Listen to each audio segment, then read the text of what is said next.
What's the worst thing a teacher ever did to a student? Ms. Holloway always had a favorite.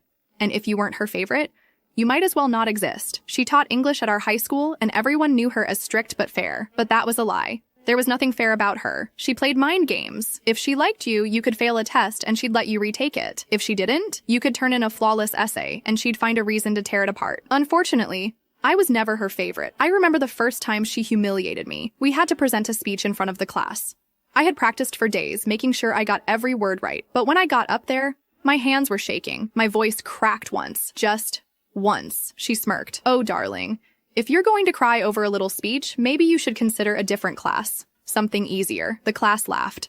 I wanted to sink into the floor. After that, it got worse. She'd call on me for the hardest questions, rolling her eyes when I hesitated. If I answered correctly, she'd just move on without a word. But when Daniel, her golden boy, said something, she'd shower him with praise. Then came the final blow. We had a huge essay worth 40% of our grade. I poured my heart into it.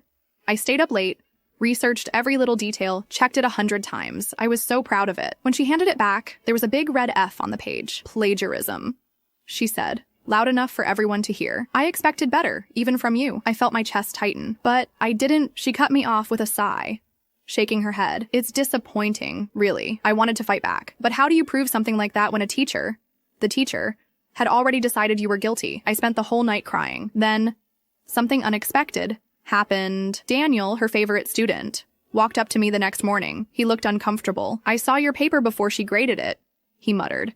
"It wasn't plagiarized. She just doesn't like you." That was the first time I had proof.